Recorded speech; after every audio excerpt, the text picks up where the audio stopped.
Hello, everyone. Hi. Oh my gosh. Everybody rolled deep at the last second. Hi. I'm your androgynous android game show host from the future, Nathan Blades, and this is the Neon Castle Twitch channel. Big shout outs to everybody's hanging out with us this afternoon. Hi to Rook. Hi to Ruben. Hi to Cryptid. Hi to Oz. Hello. Thank you for joining us. We're just having a bit of a chill, kind of like last minute stream. Today, if you've hey, you know, I can only aspire to be a soul diva, you know, in my general day today. Yes. So I had organized streams this week, which we've done. You know, we've had our Pokemon Mystery Dungeon stream yesterday evening. We were having a collab stream with fellow VTubers doing Across the Obelisk, which ended at midnight, and conversations after that meant that I went to bed at 2 a.m. But we're here again today. Because Wizards of the Coast Europe and their PR companies have sent a package to my house that was solid stacks, like a lot of cards of March of the Machines to go open. They sent a lot of cards to go open. They've done this a handful of times before. We've worked together for Kamigawa Neon Dynasty and for Streets of New Capenna, and I got in touch with them in advance. Stacks for real. I don't know if how many of you are into collectible card games in general. And they can get expensive in general, like all of them, depending on the kind of format, rule set you play and stuff. Every single collectible card game could be quite expensive if you let it do so. But one of the things that Magic the Gathering does specifically is have lots of different types of booster that cost different amounts and have different things inside. And some of them can be quite expensive. Collector's boosters in particular have something in the ballpark of... They're like 15, 18 pounds a pop. Regular draft boosters are closer to like 5. They used to be 3, but we are in a specific state of the economy right now where everything is more expensive. Luxury goods are, but yes, collector's boosters, they gave us 3. We'll be opening these last because these are the ones that theoretically have the money cards in. As it says in the description, this is these are gifted to me. I did not buy them with my own money, so technically the stream is sponsored. But I will say up front that because of the way that pack openings are, they are essentially tiny little loot boxes. They're maybe not as insidious in some ways as loot boxes on like mobile phone gacha games. But if you enjoy a game and there is a specific card that you want to play the game, please go to your local game store or a wide variety of repeatable websites and buy singles for the card that you need. Please do not spend an excessive amount of money on opening product on the off chance that you will open something that you actually want. Because that will definitely cost you more than buying the single. It's also been so long that I've been in chat. You're going to press a button that you're uncertain of the function of. Oh, hopefully, I do actually have the sound effects on. If that's the sound effect button you're going to push, don't have like, yeah, It's time to do. Cool. Hopefully that came through. Do let me know if the audio of that came through properly. Do let me know if that worked correct. It did. Fantastic. Cool. Sometimes it can be temperamental. But we do officially have channel sound effects going right now. Yeah. Gosh. Before we get into it, this isn't a mini painting stream, but recently I did do some mini painting this week, and I'm pretty proud of it. So I want to show everybody before we go and get to the pack opening, if you'll forgive me. Reaching over here. So I'm preparing to start working on a small Warhammer army with like a synthwave. Hey, some of those are on cooldown, so you can't just spam them. Some of them are spammable, but I won't tell you which ones. You may jump scare me though. Oh, the multicolour shirt. Yeah. Thank you. in lieu of not being able to do a full makeup look because I've been awake for maybe 2 hours, we decided to go for the fancy shirt today. But yes, been working on the miniature painting thing. Kapow! Major damage! There we go.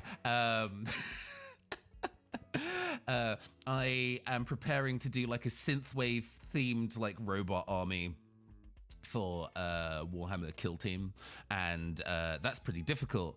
So I wanted to do a color test on a different mini. So I have been working on this little synthwave disco fella.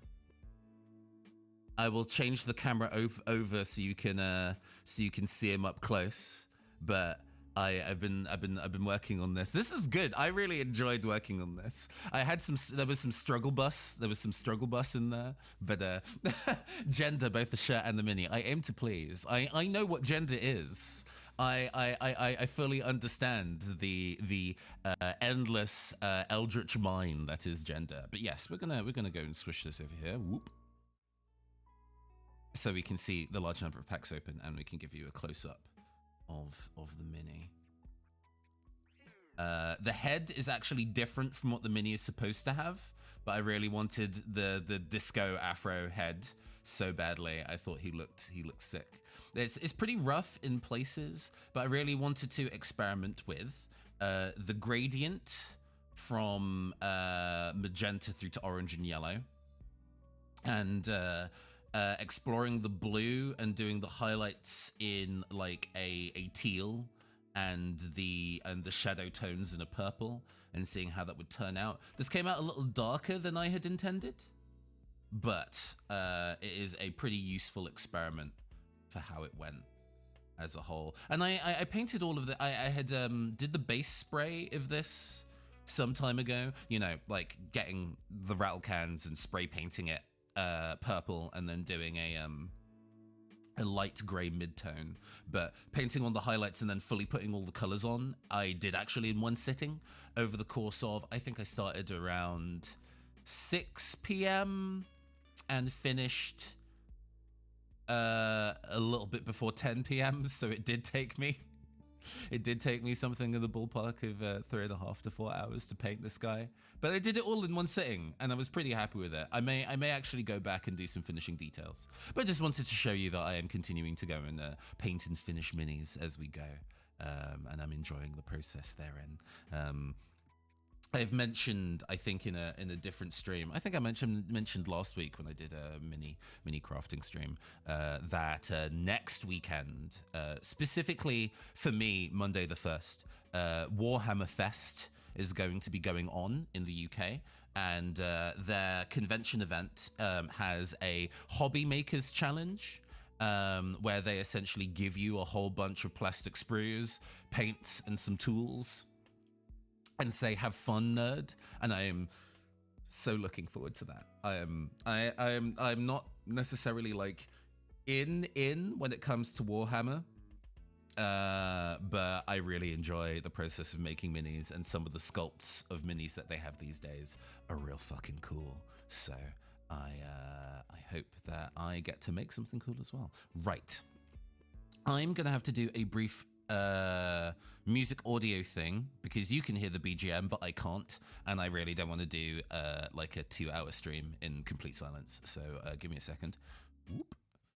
We are going to, and it's going to probably be very loud for a second, so forgive me while I go and get this operating at the level it should do.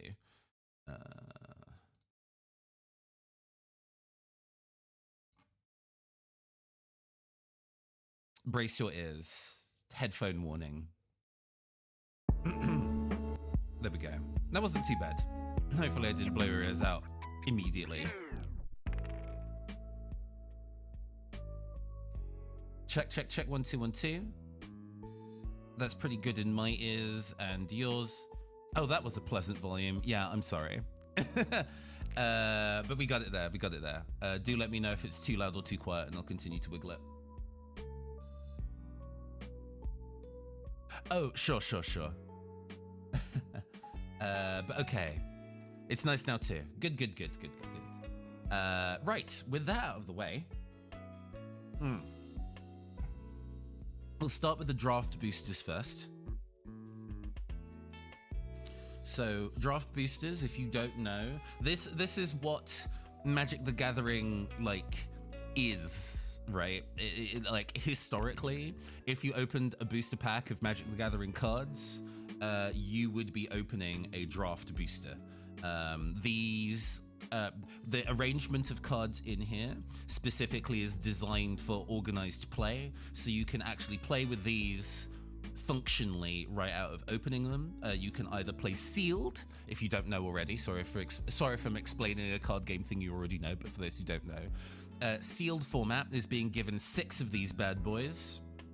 You open them, and then using basic lands, the stuff that you use to cast the cards from outside, you can use as many basic lands as you want, build a 40 card deck and play. But you can also play draft, which is everybody in a pool of players opens a booster pack, picks one card that they want, and then passes the cards to the next person, and then you go around and select cards to build your deck. I am terrible at draft because there is the weird balance of wanting to pick cards that you personally would want to have going forward for the future versus picking cards that are good to win you matches in the moment, and I don't like that Sophie's choice. I would rather play sealed and own all of the cards that I open.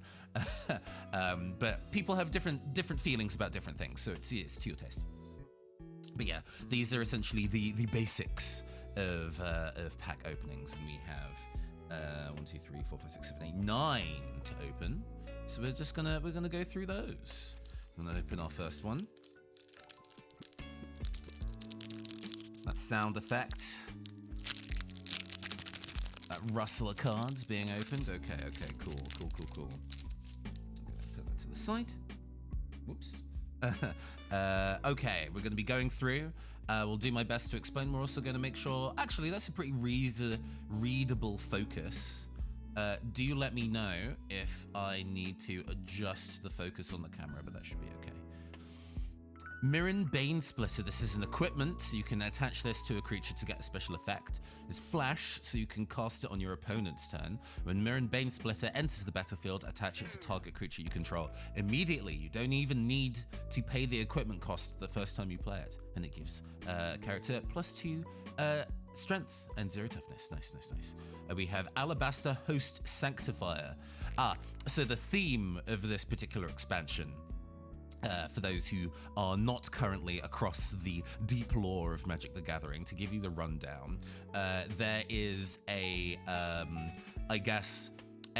parasitic species called the Phyrexians. What they are synthetic beings that want to assimilate and homogenize anything that they encounter. So they have been slowly overtaking everybody on a plane of existence called Mirrodin and turning them into machines, obedient machines. And recently they worked out how to get to other planes of existence, which are the other sets and themes of the other booster sets, and have been slowly infecting the people in those locations too. And they worked out how to essentially break into the multiverse, because, all nerd media is about multiverses these days. And so this set is specifically about how the Phyrexians are exploding onto different planes of existence, trying to capture all the people there, and how the people on those planes are fighting back. So we're getting lots of people who would be normal humans or normal elves or dwarves or what have you, being turned into Phyrexians. So we're going to see Phyrexian in the creature type line quite frequently. And there are lots of cards that are about, if you are a Phyrexian, you get a special effect. Where there are others, there are heroes fighting against the Phyrexians, like the Iridescent Blazed Master here. Her arm and spirit were wary, but as the halo flowed across her blade, it became weightless, and new strength flooded through her. She would fight on. Temporal cleansing, which is them. This is one of the main heroes of the story, Teferi, using time warp magic to go and push the Phyrexians away.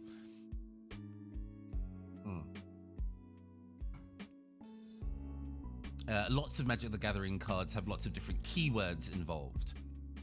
Some of them pretty well known, like lifelink here. Lifelink comes up often enough in Magic the Gathering cards where it no longer needs an explanation, but for those who don't know, lifelink means that whatever damage this card does to a target, I, as the player, heal that much life. Convoke is a keyword that has come up before, but not very frequently, so this one is specifically explained, where you can tap the creatures that you have on the field to be able to. I used to cheat with a Yu-Gi-Oh card like that. Oh, I see. Oh, did you used to play Yu-Gi-Oh? I didn't know you played Yu-Gi-Oh back in the day, Ruben. I've not played any Yu-Gi-Oh in quite a while, actually. The owner of target non-land permanent puts it into their library second from the top or on the bottom. So you choose something that you really don't want to be around, and it's not sent to the graveyard or back to their hand, but put back in their deck again, which can be actually harder to retrieve sometimes. Red Cap Heel Slasher, a little goblin. I know that Ruben is specifically a fan of goblins. Please do rate all the goblins we encounter. I want to know your goblin rating. Backup is one of the until you're about 16, since cards were written in English and translation skills too. Gotcha. I see. I was like, how are you cheating? And I understand now how you could use that to your advantage. Good, sneaky. Backup is one of the new keywords to this set. Like a goblin with animal characteristics, 7 out of 10. Nice. So when you play this card, you get to choose another creature. It can be itself. And both of those creatures, if it's two different ones, get the additional ability, the blow. That is his first strike in this instance. We have Phyrexian Archivist. So Phyrexians can even take over robots. They don't just overtake organic matter. This is actually a card based on a different one that existed previously. So this is like the evil version of a card that was previously printed. It's very cool looking. Love an evil robot. Well, this one's pretty body horror heavy as well. Gloomfang Mauler. A nightmare, sure, that tracks, definitely. Cycling, to go and explain this, is a new keyword that we've not seen on this stream. Basically what it means is that, hey, this card's pretty expensive. It costs 7 mana to cast this card. You're probably not going to have 7 mana for a lot of the game. So if you don't, you can instead only pay 2 mana and discard this card to go look in your deck for a swamp, so you can actually get more land to cast other cards if casting this card in the moment isn't useful. We have Flywheel Racer. I really like this card. Oh, I didn't mention. One of the things I was getting up to yesterday is I was over at my partner's house. He bought a booster box of these draft boosters. So between me, him, and 4 other friends, we actually did a sealed booster day ourselves. So instead of going to a local game store, we just played in a house together, and it was actually a really delightful time. I really enjoyed doing it, and this was one of the cards in my deck that I used, where it is a motorcycle that also gives you mana to be able to cast spells. Oh, that is the doorbell. I will be right back. So sorry.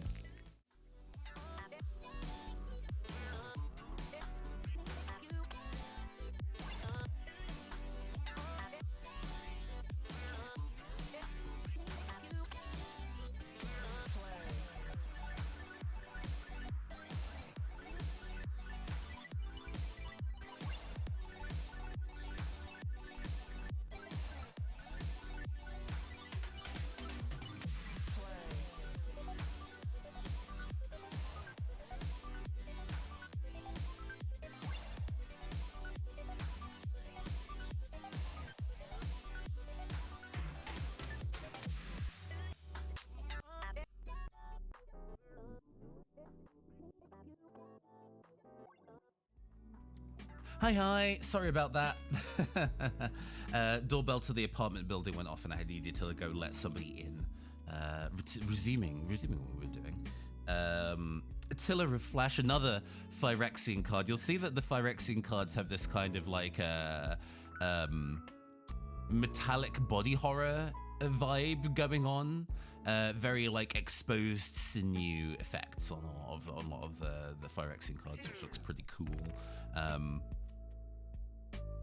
The Shivan Branch Burner. Dragons have never been, despite being a big sci-fi fantasy nerd. Dragons have never been the one for me. Never been a fan, but they are a very popular archetype and quite powerful cards as well. We have the Copper Host Crusher. This is actually not one I've seen before. It is a Phyrexian Bear Rhino. What a combination. Okay, we have Dragon fans have shown up in chat. This is an 8 mana card for an 8/8 with Trample and Hexproof. Pretty solid, pretty straightforward. You can't get difficult to get rid of once it is played, for sure. We have Tarkir Dune Shaper. So there are a handful of cards in this set that have multiple sides to them. So we have a this dog warrior from the Egyptian-themed plane of Amonkhet, and if you pay the cost here, so 4 mana and 1 green, or 4 mana and paying 2 life, you can turn it over for a Phyrexian version of it, which is much spookier looking.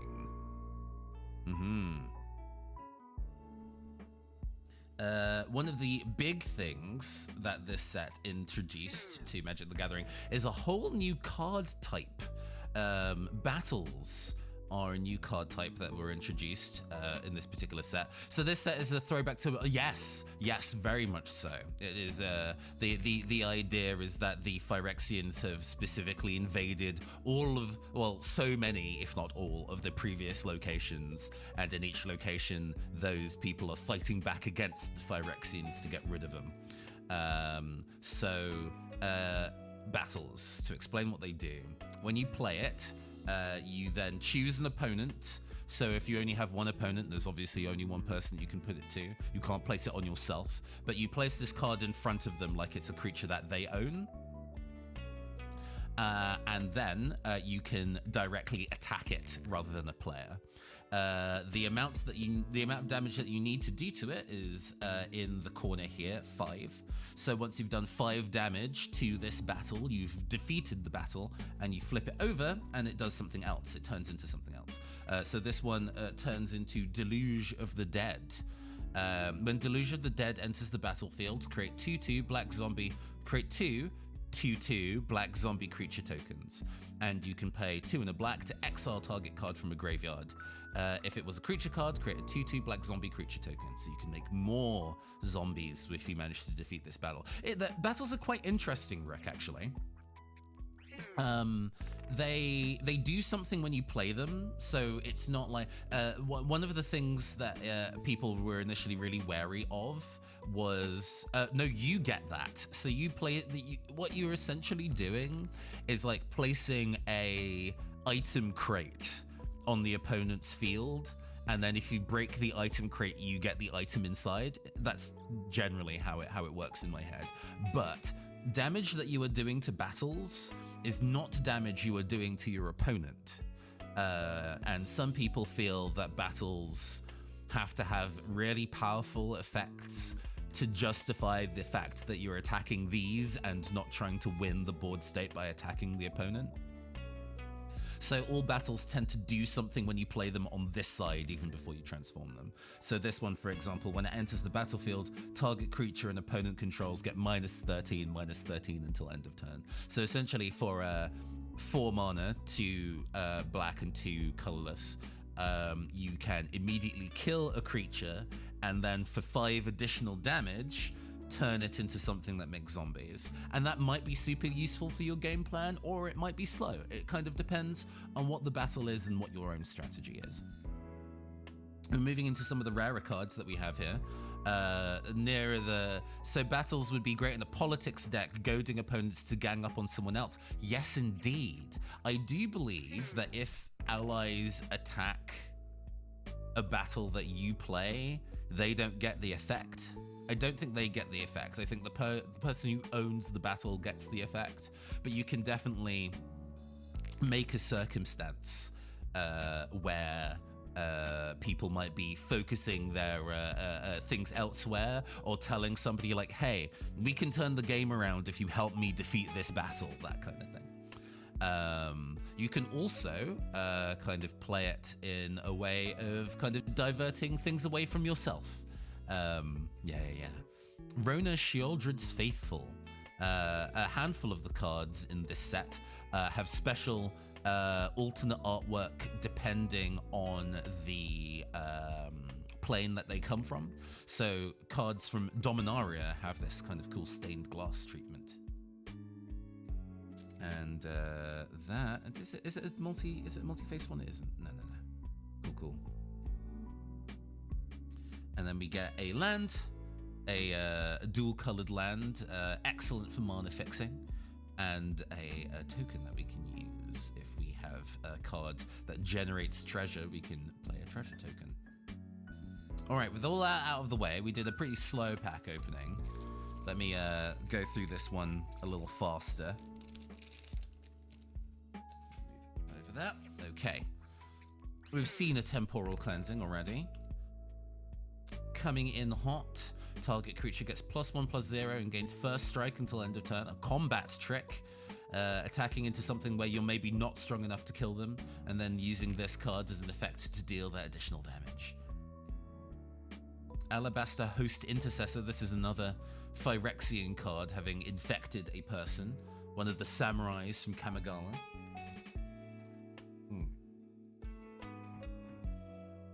Who specifically captures a card and stops the opponent from being able to use that card until this card is destroyed. We've seen Iridescent Blade Master. Moment of Truth. Look at the top 3 cards of your library. Put one of those cards into your hand, one into your graveyard, and one on the bottom of your library, being able to dig through your deck for your answers. Yes. We've already seen a Gloomfang Mauler. The commons we're going to be seeing a lot as we go through, so these are going to get faster as we've seen more and more of the cards there as we open them. Onake Javelineer. Oh, you can tap it to deal damage to targets or battles. So we're going to be getting cards now that specifically specify battles in their rules effects, because battles are a new card that exists. Ravenous Sailback, a dinosaur from Ixalan. Ixalan is the plane with dinosaurs in it. And you can choose an effect gaining haste, so it can attack straight away, or you can destroy target artifact or enchantment. Okay. Scornblade Berserker. I used this card in the games that I was playing yesterday, where you can sacrifice it or the other creature that you put back up to be able to draw a card. Croxa and Kudonos. Ooh, this one's a mythic rare card.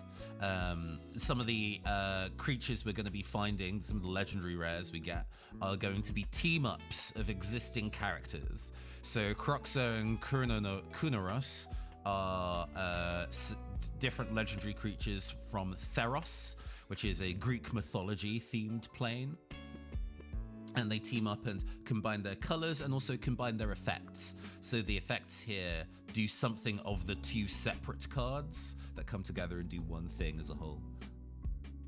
Nizumi Freewheeler. There are futuristic biker mice in Kamigawa Neon Dynasty, and this is one of them. And it can transform. It transforms into Hideous Flesh Wheeler. Actually, that card art is sick. I love that. That is so spooky. Hell yeah. Also gender. Yeah, my gender identity today is Hideous Flesh Wheeler. I mean, who doesn't feel like a hideous flesh wheeler sometimes, to be honest with you? Happens to us all.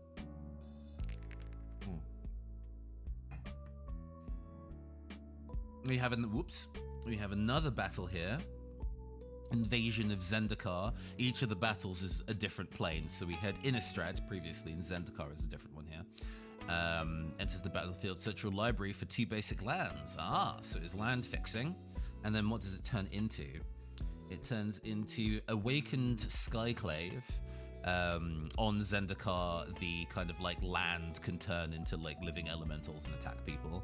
And yeah, this is the same thing. It is a land, and it can tap for mana of any color. Useful. And our card from a different plane is Quende, Pride of Femeref. A difficult word. A bisexual, indeed. Double strike, I see. And creatures you control with first strike have double strike, I see. Yeah. Ooh, we have a second rare card. And this one has a kind of interesting foiling effect on it. Itali the Primal Conqueror. A dinosaur, an elder dinosaur, that if you pay 9 of any color and a green, it turns into... who are you wearing today? Oh, today I'm wearing Hideous Flesh Wheeler as my gender. Isn't it gorgeous? Monster Hunter ass guy. Oh, absolutely. A Monster Hunter looking ass guy. Absolutely. Goodness me. Itali the Primal Sickness. So a giant dinosaur turned into a Phyrexian elder dinosaur. And it deals poison damage to opponents. Poison is a mechanic that hasn't been around for a while, but has shown up relatively recently. Where if a player takes 10 poison counters in damage, they immediately lose the game. So since this is an 11/11, this could immediately kill someone if it gets through unblocked, which is wild, but it is very expensive to cast, so maybe not likely. We have a full art mountain and a token that we can use since this has a card back. If we didn't have sleeves, we wouldn't be able to put this in our deck properly because obviously it doesn't have a card back. So they tend to include cards like this that can be used as proxies for these. Let's neaten this pile of cards. Hold on. And it has trample, yes. So enemies that can't fully block it, you still get some of that poison damage through. All right, we're gonna open the next one. Oh.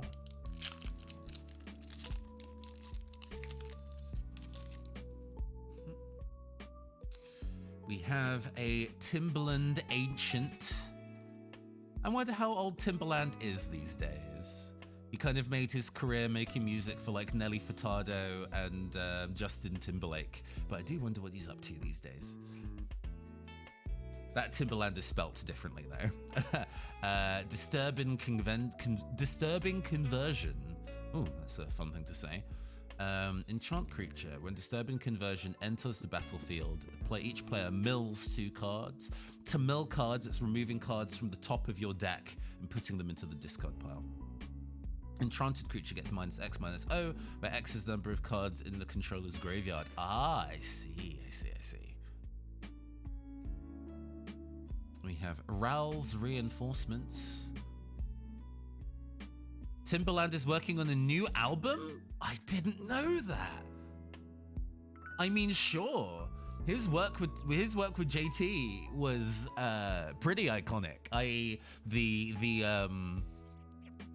early 2000s white boy R&B sound was typified by the work that like Timberland and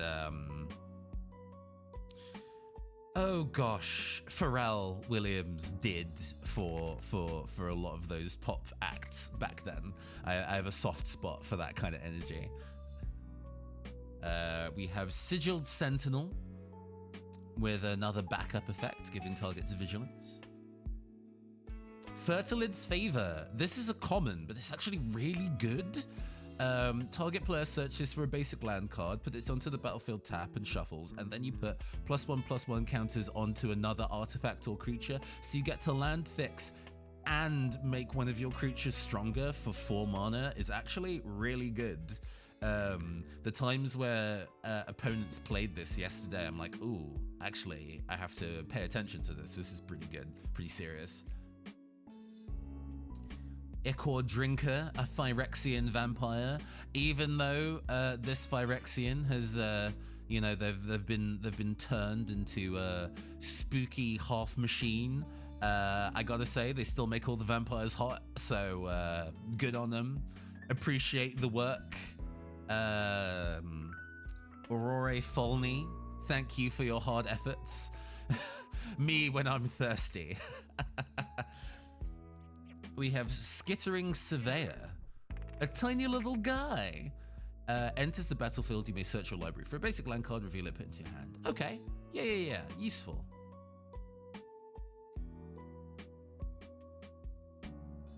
Corrupted Conviction.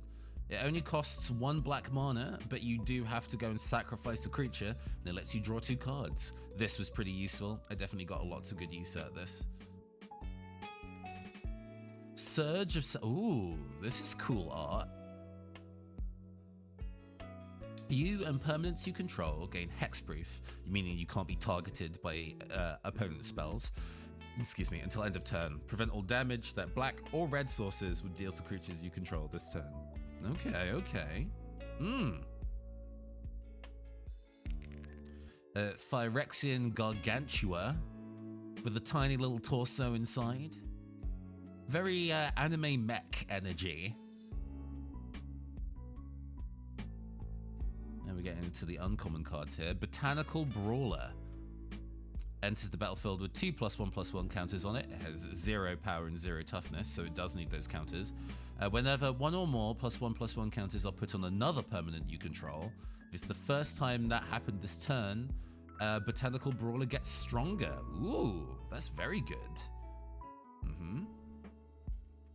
We have another Tarkir Dune Shaper.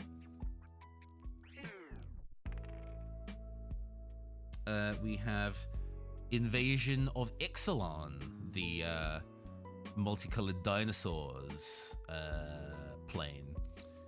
Enters the battlefield, look at the top 5 cards of your library, reveal a permanent from the permanent card among them, and put it into your hand. Sure. And let me guess, this turns into a dinosaur when it transforms. It does indeed. It turns into a belligerent Regisaur.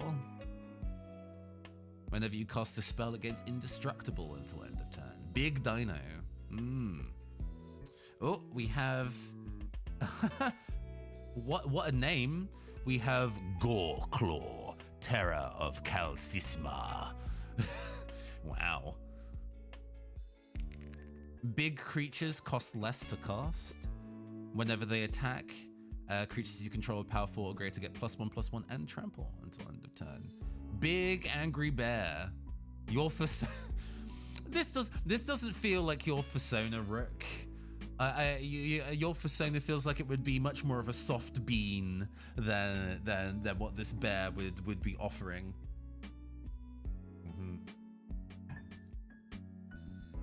Stillwater Cliffs. And another token. We'll see. Okay. A goal. As we open these packs, let's see if we can find Rook's Persona.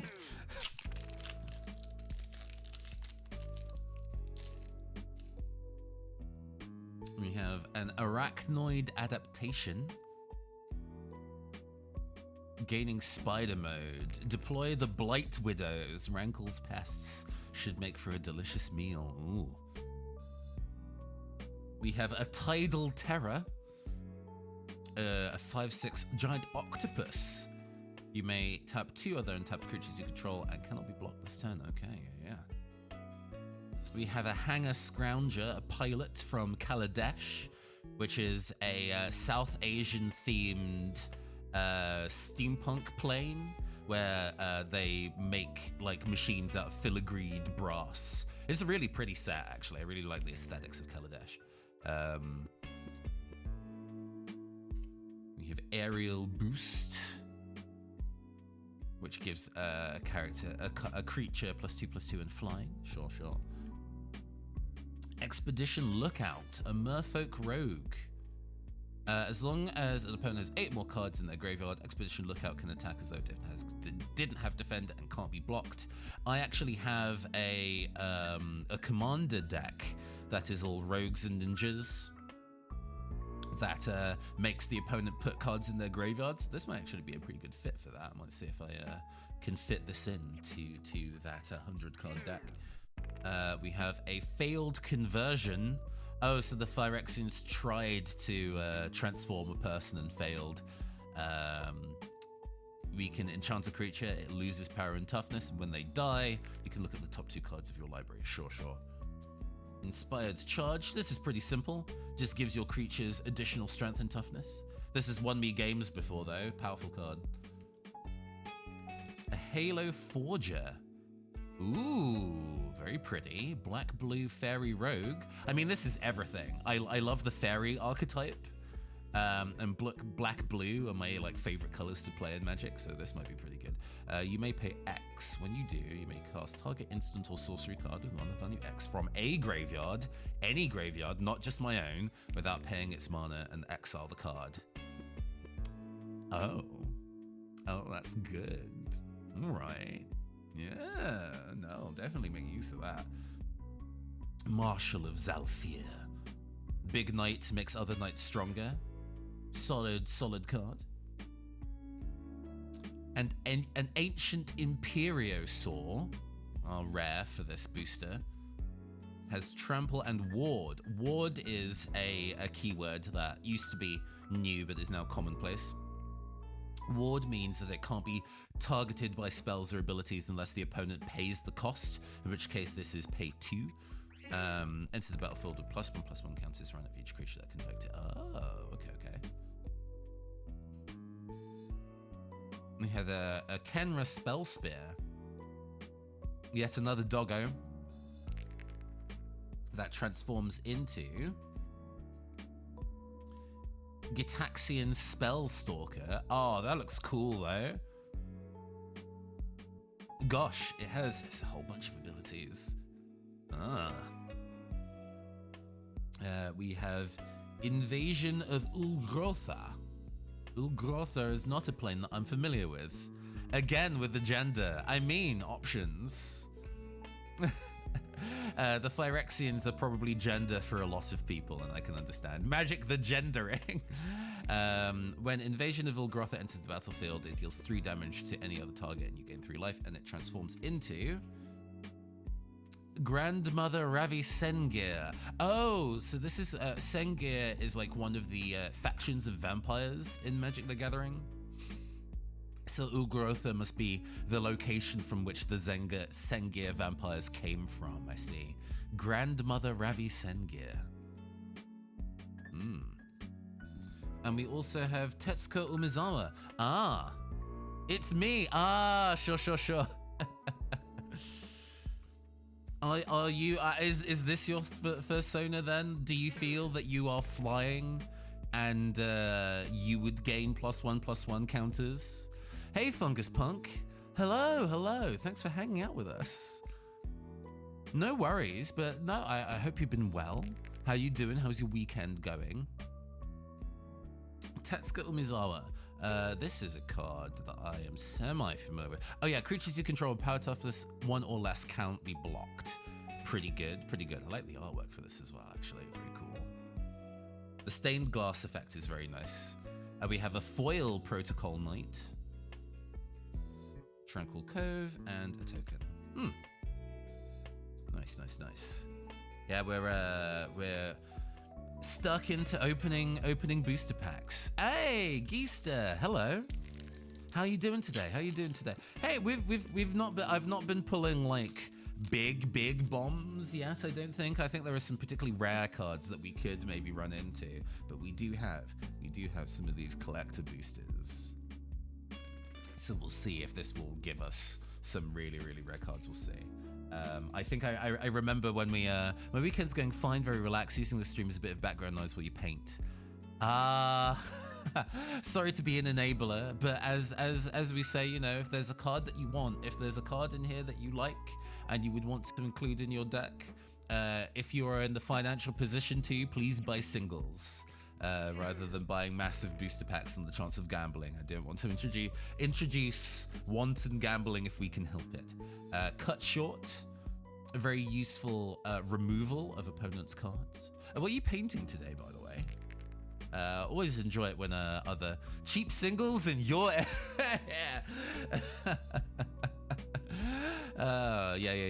I always enjoy it when people say that they're also getting on with their craft and tabletop stuff alongside this stream. I always really appreciate that, so thank you. Wary Thespian is a pretty. I like the flavor. I like the flavor text for this card. The cabaret performance had veered off script, so how were the acrobats still moving in perfect unison? Just draw days and they just try out the new cards together. Oh, yeah, doing those experimental builds and stuff, knowing what they want to go and get, what kind of stuff they want to build. Eyes of Gitaxius, where you can make a token that turns into a Phyrexian, and you can draw a card for 3 mana, sure. Thrashing Frontliner. Attacks a battle, I guess +1/+1 until end of turn. Oh, painting a Victorian bathroom scene, trying to challenge yourself by doing some perspective. That sounds challenging. Oh, gosh, I mean, I can just about draw a character. The idea of drawing an entire background or a scene is just like, wow, like super impressive. So yeah. No, best of luck. Tell me how it's going. Tell me how it's going. Is it working on it? This is pretty useful because it can destroy artifacts or enchantments. I definitely also used this on my game day yesterday. An Etched Host Doombringer. Choose target battle. If an opponent protects it, remove 3 defense counters from it. Otherwise, put 3 defense counters on it.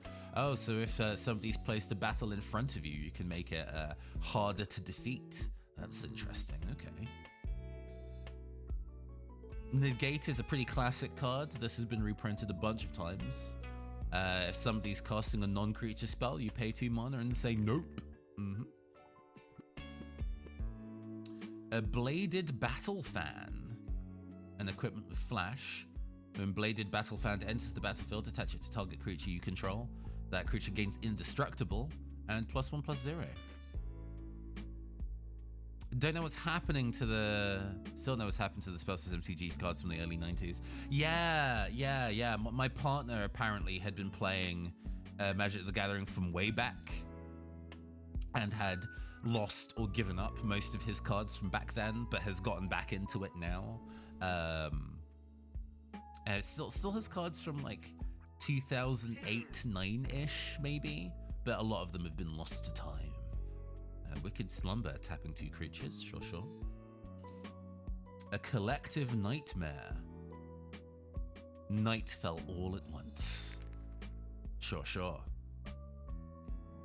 Oh, wow. And we have one of the rare cards, Omnath, Locus of All. So Omnath is a card that has actually had multiple iterations, and each time Omnath has come up, it's gained an additional color. So there was previously Omnath Locus of Rage, I think was the 4-color one, but it didn't have black, and now it has gained black as a Phyrexian elemental. Nom. Yes. Hi, Valthek. Good evening. Good evening. Good afternoon. Hope you're doing well. Gender is rage, indeed. We have a Blight Reaper Thallid, a fungus monster that turns into a Phyrexian fungus. Oh, spooky. Transforms or dies, creates a saproling. Yeah. We have a battle on another plane.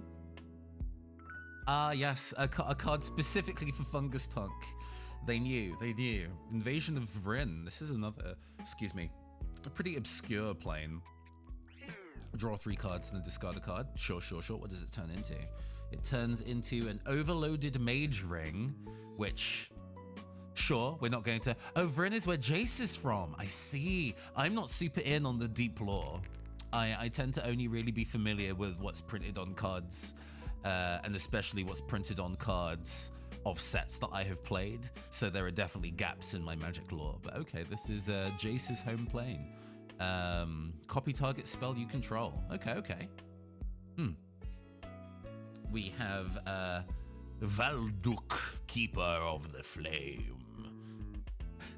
At the beginning of combat in your turn, for each aura and equipment attached to Valduk, create a 3/1 red elemental creature token with haste.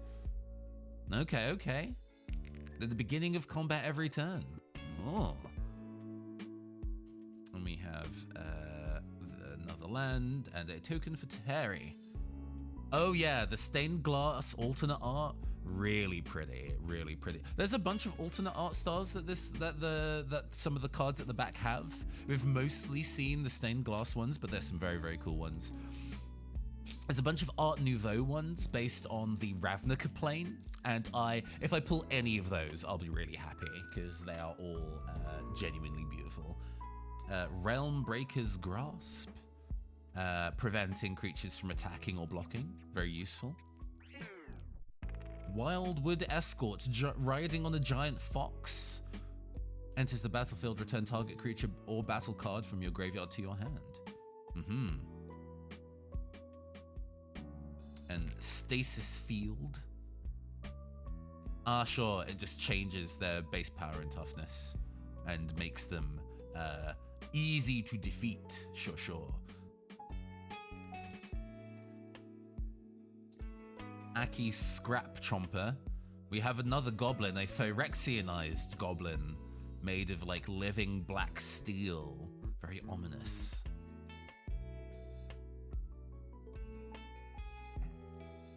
Do we have they had Art Nouveau ones as well. Yeah. No, if we'll see if we pull one today. Scroll Shift.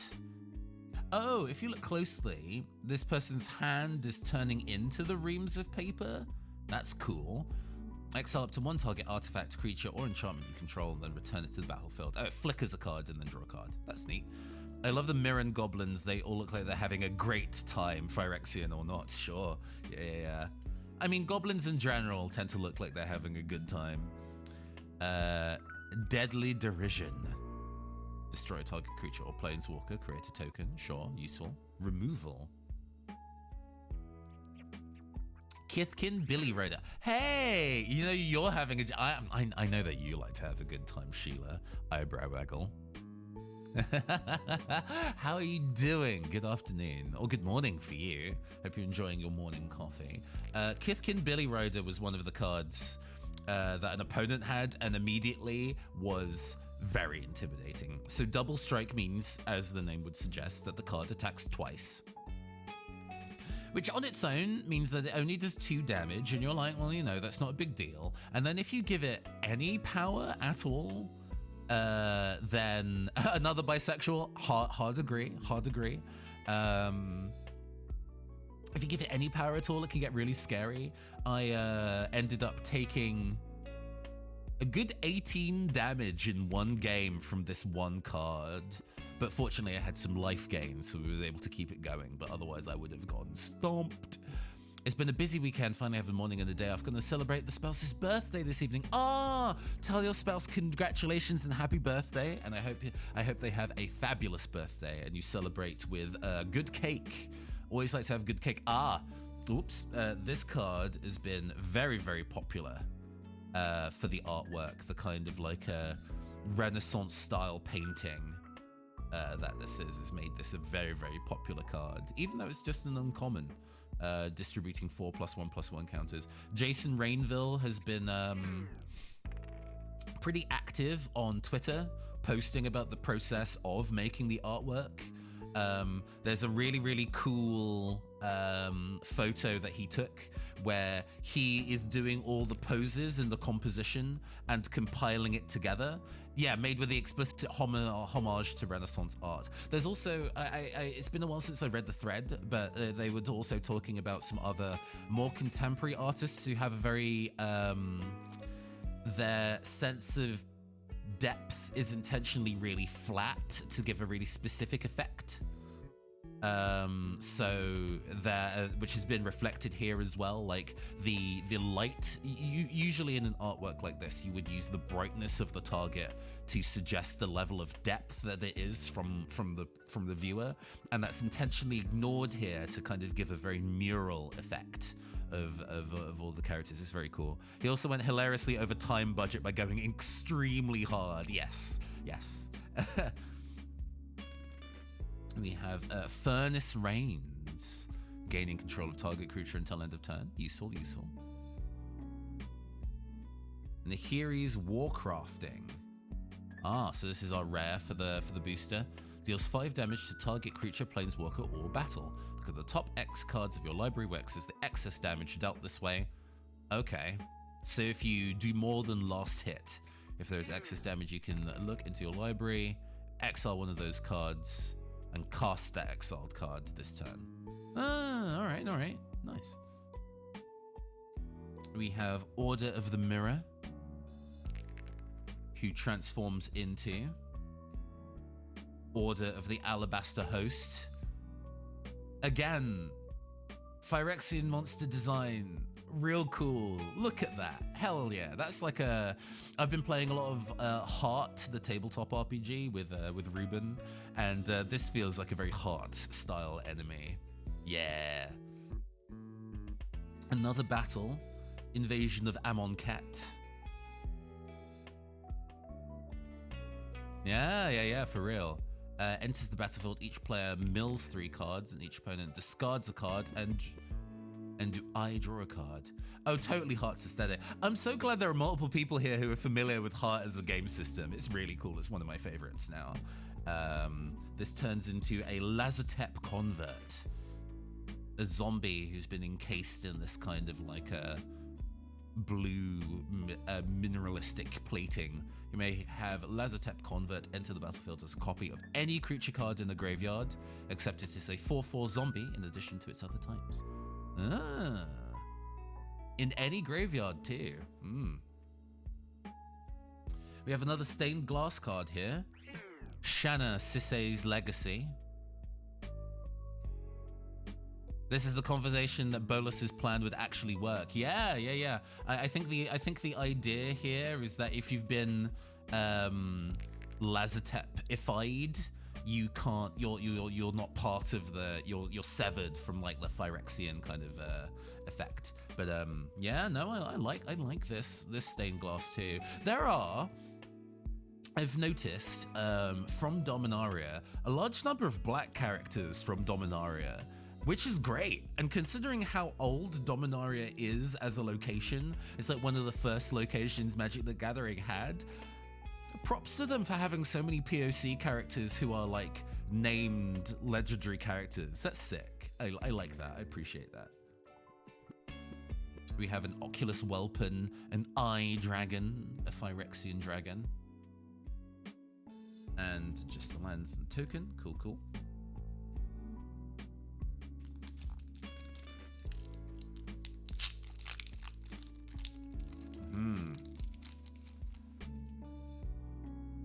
We have, oh yeah, this is pretty art. Thunderhead Squadron. Don't like the Eye Dragon. What do you mean? It's only, you know, it's only like a Beholder, but worse. It's foil. The eyes are shiny. Why wouldn't you want that? It's great. That sound. Oh, the sound of the pack opening. Yeah. We have Searing Barb. Oh, like Barb as in wit, but also Barb as in I have been impaled. Okay, I enjoy this. Biblically accurate to dragon. There are a whole. Actually, that's you raise a good point, Valthek. Even though there are tons of angel cards in Magic the Gathering, none of them, 0 of them, attempt to be biblically accurate angels, and it is honestly a shame. Deals 2 damage to any target if his creature can't block this turn. Yeah, okay. Swordsworn Cavalier, a human knight. She's living her best life. Oh yeah, I'll fight this like endless horde of like monsters from another plane of existence. Teehee. I feel like some of the Zendikar cards should count even if they aren't angel subtypes. True. The Eldrazi cards definitely have a lot of weird energy going on. There's like a specific card from, I want to say Lorwyn, called Revelark, which looks a lot more like a kind of biblically accurate angel, but I think it's an elemental. Chomping Kavu, which is like this weird Hydra lizard thing.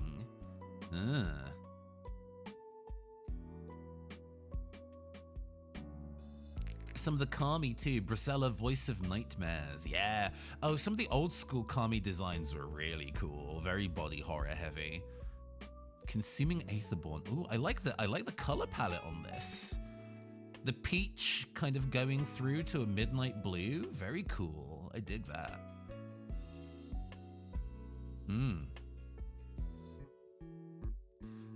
Zalfrin Shapecraft. Just turning into a leopard.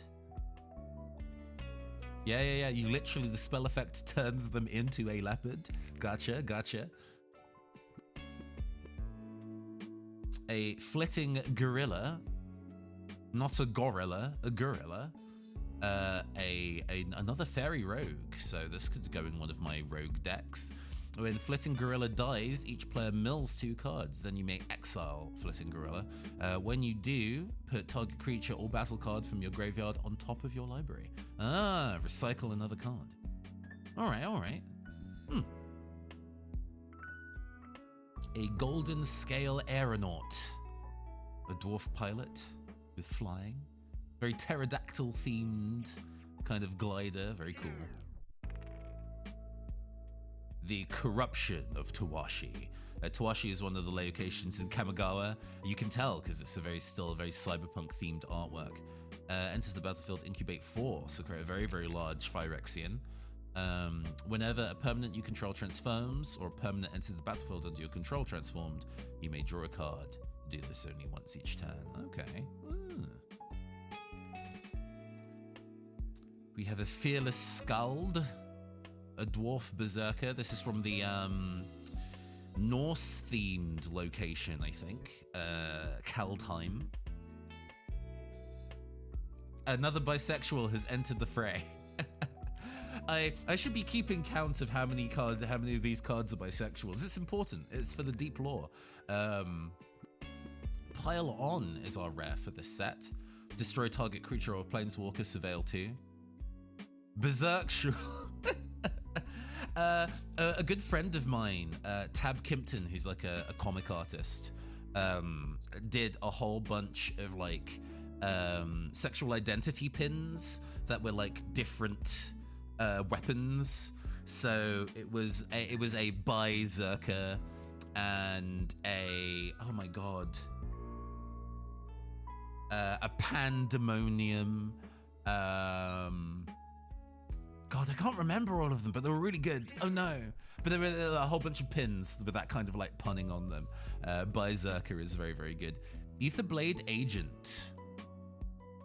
It transforms into a Phyrexian rogue. A Gitaxian Mind Stinger. Deals combat damage to a player or battle, draw a card. Ooh. This is another card I would definitely use. Oh, the flavor text is like a continuation. The Consulate of Kaladesh had always valued its particular talent for extracting information, but the Chrome host's methods were more efficient. I see.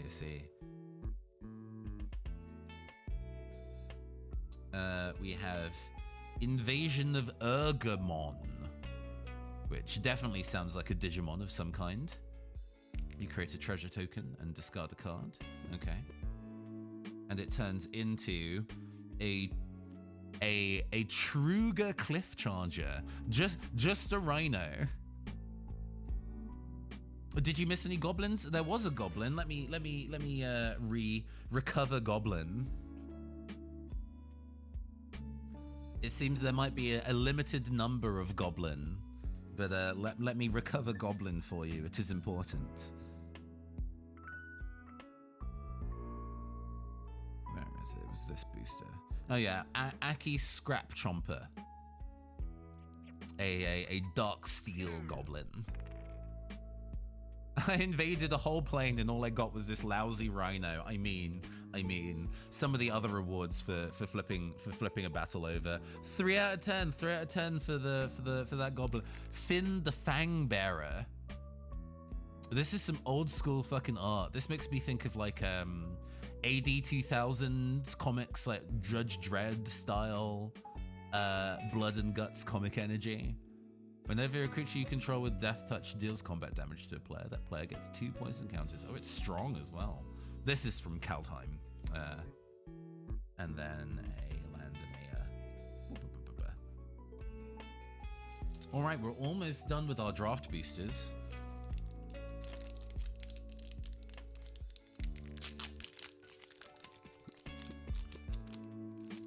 We have Ifara's Dispersal.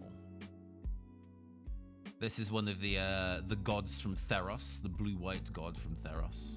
She's cool, I really like her. Oh my god, the synergies, I can taste them. Oh, the spell costs 2 less to cast if it's targeting an attacking creature. Return target creature to its owner's hand. Yeah, just nice, solid removal. No, I don't want that creature attacking me, get lost. Marauding Dreadship.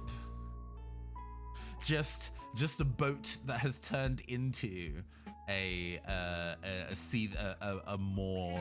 I'm surprised this isn't a Phyrexian vehicle, considering. Final Fantasy Ansimas. Yeah.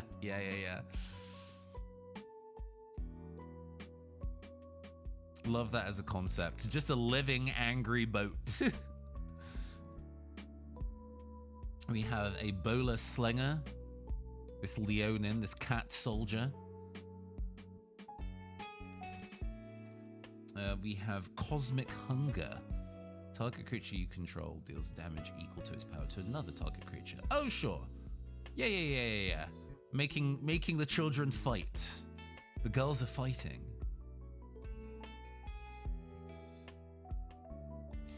We have a Tenured Oil Caster. So this is one of the professors from Strixhaven that has been turned into a Phyrexian. Gets +3/+0 as long as the opponent has 8 or more cards in their graveyard. Attacks or blocks, each player mills a card. Okay. This is pretty cool. I quite like this card. Useful. Seed of Hope. This is Teferi. Arguably the main character of Magic the Gathering. He is a time traveler and has some of the most broken cards in the game. Mill 2 cards. You may put a permanent from among the milled cards into your hand and gain 2 life.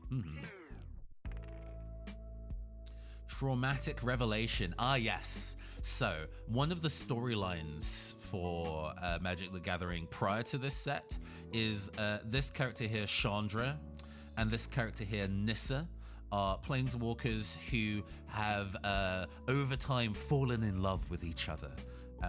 And were dating.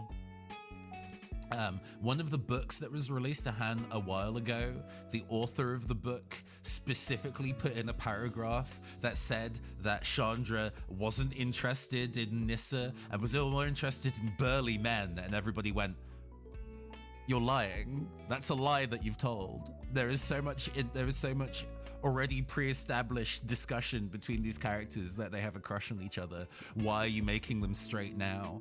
So part of the plot line for this set is Nissa got turned into a Phyrexian, to which Chandra is obviously very upset at.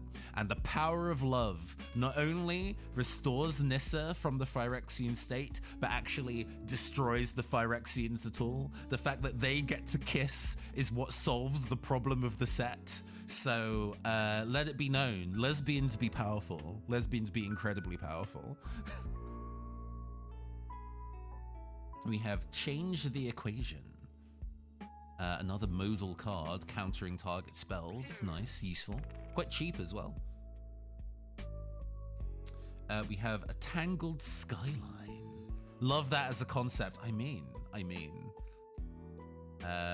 Enters the battlefield, you gain 5 life and incubate 5. Phyrexians you control have reach, I see.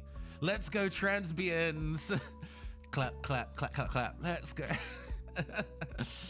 A Scrappy Bruiser. Not a goblin. Not a goblin. But Ruben, can I get a goblin rating? Does this Raccoon Warrior have a goblin rating? I think it probably needs one. Whenever Scrappy Bruiser attacks, up to one target attacking creature gets +2/+0 and gains trample until end of turn. All right. Just a little fella. The flavor text is great. My flesh is an affront to existence. Come say that to my fist, you bloated rust bucket. Yeah. Cool.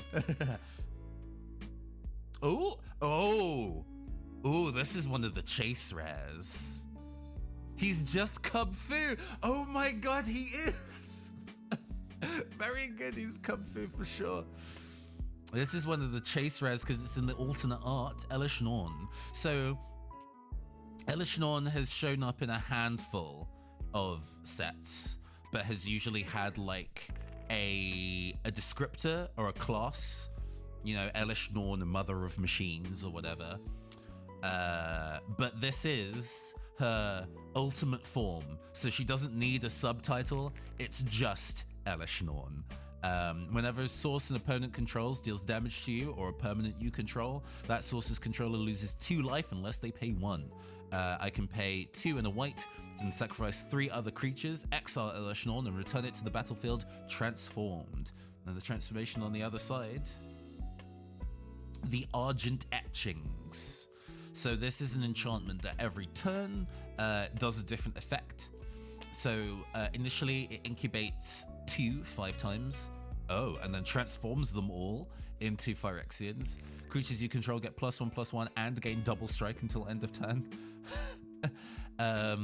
Destroy all other permanents except for artifacts, lands, and Phyrexians. Oh, thank you very much. Appreciate it. Exile the Argent Etch. So it board wipes 2.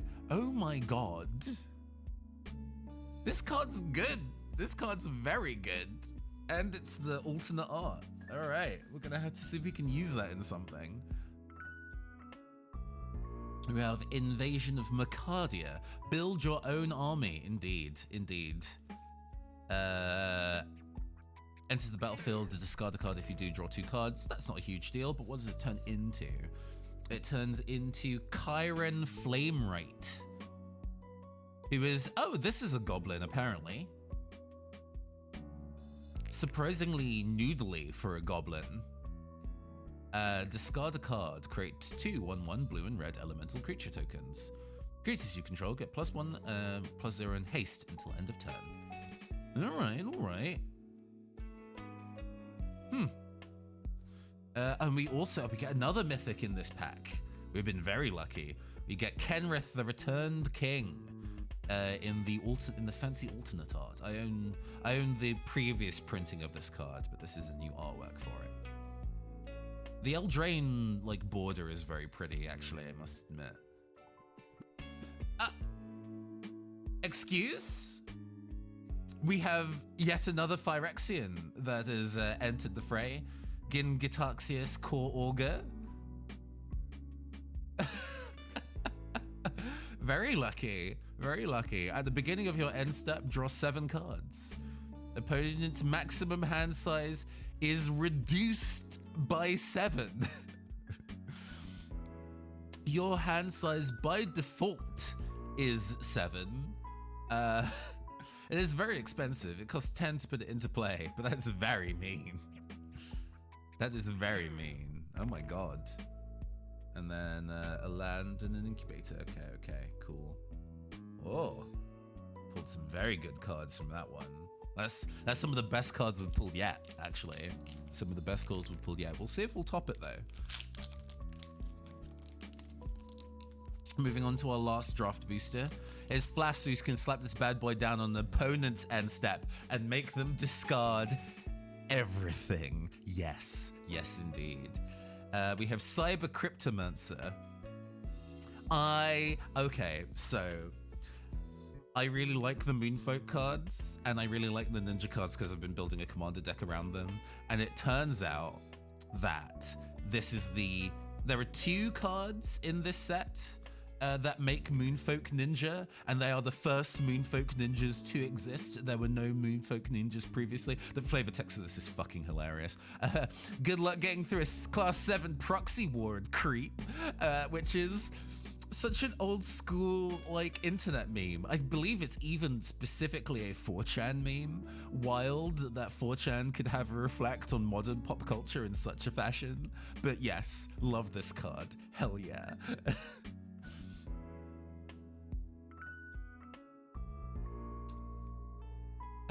For 4chan. There we go. There we go. Very good. You did it. A Carsus Depth Guard.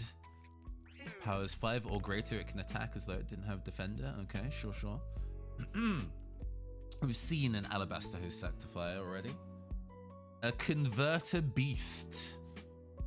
Enters the battlefield, create a Incubate 5, which turns into a 5/5 for Phyrexian. Scary lad. Okay. We've seen Protocol Knight. This pile of cards is starting to get a bit unruly. Oh no, don't. No. Move this over here. There we go. Protocol Knight we've already seen. Overgrown Pest. What a color scheme. Enters the battlefield, look at the top 5 cards of your library. You may reveal a land or double face card from among them and put that card into your hand. Alright. Mirrodin Avenged. Having removed Elishnorn's head, destroy a target creature that was dealt damage, draw a card. Ah, Mel. Shatter the Source. Choose one. Shatter Source deals 6 damage to target creature, planeswalker, or battle, or destroy target artifact. It's quite expensive though. Mirror Shield Hoplite. I saw one of my friends was using this yesterday. It was quite good. Vigilance. Whenever a creature you control becomes the target of a backup ability, copy that ability. Okay. Artistic Refusal. Can counter target spells or draw 2 cards then discard a card. Or it can do one or both. That's cool. Yeah. Our rare is a Doomscar Warrior. Backup 1 and trample. Whenever this creature deals combat damage to a player or battle, look at that many cards from the top of your library. Reveal a creature card from it and put it into your hand. Okay, sure. A Pyretic Prankster. Whoops. Which then turns into a Glistening Goremonger. Very, oh no. This man's face reminds me of Ivan Ooze from the first Power Rangers movie. If you remember that movie from way back when. It reminds me so much of Ivan Ooze. Yeah. His Cats 2019 vibe. A little, it does have the kind of like this is prosthetics that have been glued to a human face energy. Yeah. Invasion of Asgol. Enters the battlefield, target player sacrifices a creature or planeswalker and loses 1 life. Sure. And turns into Ashen Reaper. A zombie elemental. I watched that Power Rangers movie recently. It did not hold up well. I don't doubt. It was about, it was like, what was Ivan Ooze's plan again? It was basically making teens addicted to the purple ooze that he made to make them like indolent. That guy's hot. I mean, you know, I would say that he's absolutely flaming. We have another Rona Sheoldred's Faithful. Okay, that are all those are all the draft boosters that we got today. Nice. Bisexual, the zombie. Is that like Bisexual the movie?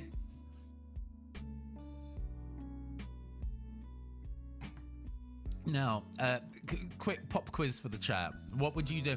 Give me a movie that would be that you could describe as bisexual. The movie, The Batman comes to mind, the one with Arpats from last year.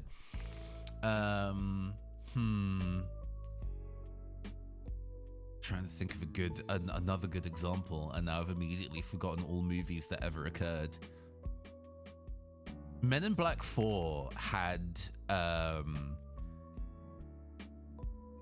Thor and Valkyrie, to put simply. Labyrinth is bisexual, the movie. Yeah. Oh, you're so right. The Mummy. Oh, true. Baby Driver, bisexual, the movie. Maybe? I really enjoyed Baby Driver, actually. I rewatched it recently, actually. Shame about some of the actors in that movie. Trying to remember the lesbian spy movie with the aesthetic lighting. Do you mean Atomic Blonde? Atomic Blonde is fucking great.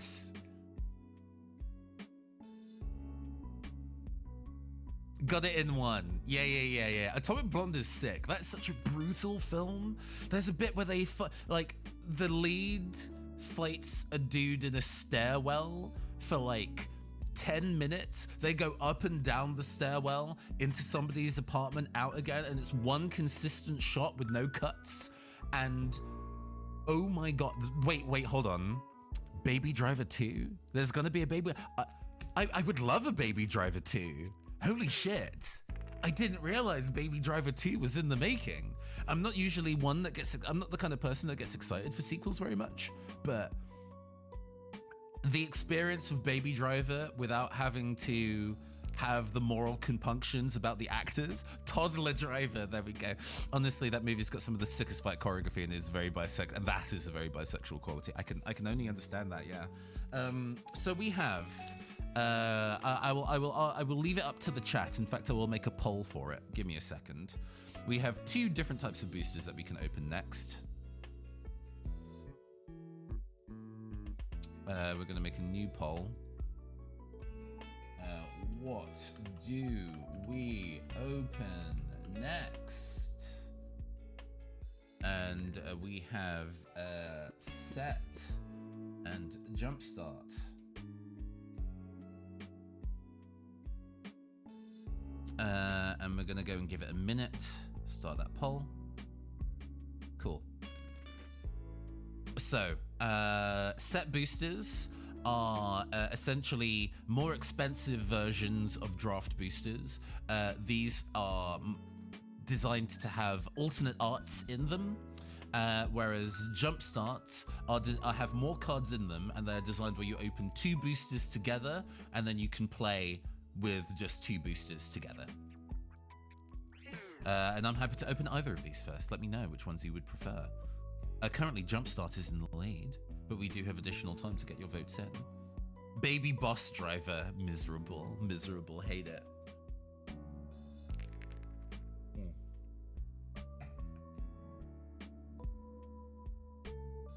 But yeah. It's quite interesting. I'll talk a little bit about how Jumpstart boosters work once we get in. They are leading in the 5-1 vote with very little time remaining. I think that's gonna be it. Okay, cool. We will open the Jumpstart boosters first, and then we'll open the set boosters. So, Jumpstart. Give me a second, because it's probably easier for me to demonstrate by showing you. I have a bunch of them. Hold on. Whoop. Oh no! I've moved away from the camera.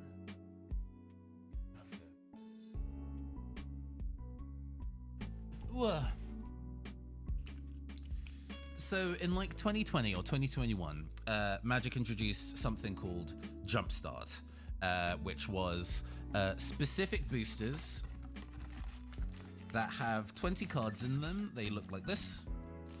And each booster pack has a predetermined theme inside. It could be like wolves or flying or devils. And you would pick two boosters unopened, open them both and shuffle those cards together.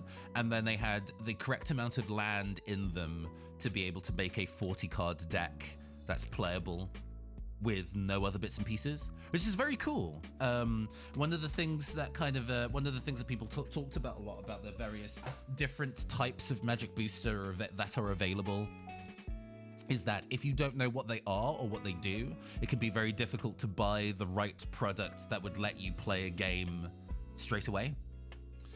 Even draft boosters, even though they are designed for proper organized play, you still need to actually have your own basic lands to be able to use them, and building a deck can be quite difficult if you don't know the ins and outs of it. So Jumpstart was introduced as a way to make, very specifically craft boosters that could be played by anybody by just smashing two together.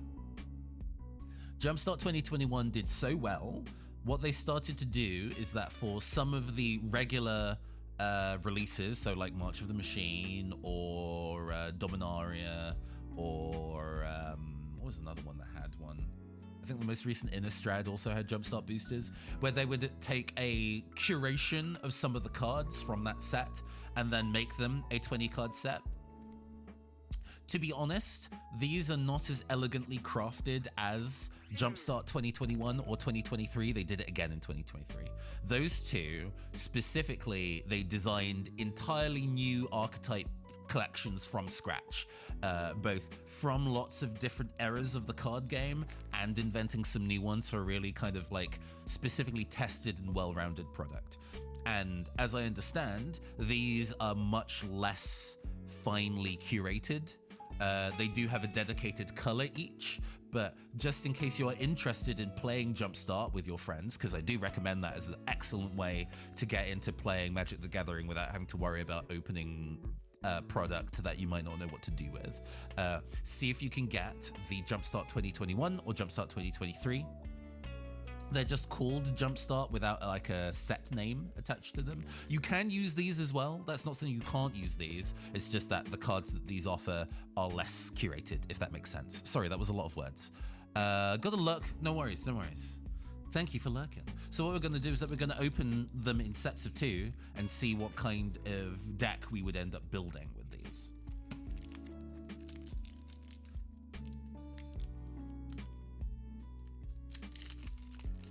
So we've got this one open. Oh, this one is called Overachiever, and it's in blue.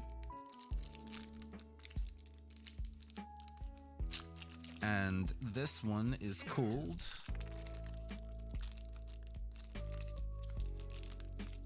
oh gosh, it's stuck in the packaging. That's not graceful, not elegant. Reinforcement in red. And to play them, so they each have a kind of like frontline card, and all of these cards are from the set. So yeah, these are the homunculi from Battle Bond, because it is a plane that can be that the Phyrexians, I guess, try to interact with. So yeah, absolutely. So these have a selection of cards from the set. We've seen some of these. You know, they've already been opened. And they might have a tied-in theme with them, or they might be only really playable on their own. Interdisciplinary Mascot is a new card. We've not seen this one yet. Elemental Fractal. Ward 3. When Interdisciplinary Mascot enters the battlefield, look at the top 4 cards of your library. Put one of them into your hand and the rest on the bottom of your library in a random order. Okay. And a Fairy Mastermind. Oh! I think this is one of the big rares. So if you win World Championship, you get to design a card and they make it look like you. I'm still curious who the strategic genius that went, we are a single plane, we can invade every other plane. I'm sure we can maintain their supply lines and have the forces to do that. Fairy Mastermind is very good. Whenever an opponent draws their second card each turn, you also draw a card. Yeah. The way they've made it look like the person is maybe a little unflattering. But it's a cool card, and it's like the idea of being immortalized in a card is genuinely the coolest thing ever. I would love that. I am no good at any card games to win a tournament where they would want to reflect my likeness in a card, but that would be an astounding personal goal for me. That would be great. But yes, And then it comes with enough functional lands in order to be able to play the deck. Likewise, Ral's Reinforcements has a handful of cards that most of them that we've seen. Axguard Artisan is new. They should make a Luminary inspired by me. I mean, once the oh gosh, why am I having a complete brain failure about who the band that Skyjax's lore is based on? The Decemberists. Once the Decemberists make a song about you, Fungus Punk, then there'll probably be a Luminary. So you got to work on that goal first, step by step. Axguard Artisan. Whenever one or more 1+1/+1 counters are put on Axguard Artisan for the first time each turn, create a treasure. Sure.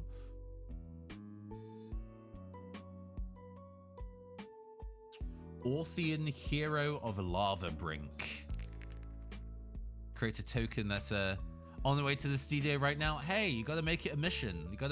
I'm sure they'd be down. You just need to ask. If you don't ask, you don't get, Fungus Punk. That's how that goes. Create 5 tokens that are copies of another target creature you control. They gain haste. Oh, big duplication effects. I see. And Deshandra. This is one of the Planeswalkers for the set. Planeswalkers are a specific type of card that get to do one of these effects each turn. And they come in with the value in the corner. And these increase or decrease that value. And if it's attacked by a creature, that also can decrease the value. Whenever you cast an instant or sorcery spell, copy it. You may choose new targets for the copy. Ability triggers only once each turn. Me and some friends have actually started to make our own new Luminaries because that's how our game brain devs work. No, that makes sense. Making up fan cards, very cool. Love that a lot. I've done a stream before where I made some Magic cards based on some of the viewers, based on some of the stream subscribers, and that was very cool. I might have to do that again at some point soon. And we get a bunch of land, and yeah, so we would be shuffling these two together and then playing a blue-red deck that theoretically is functional in itself.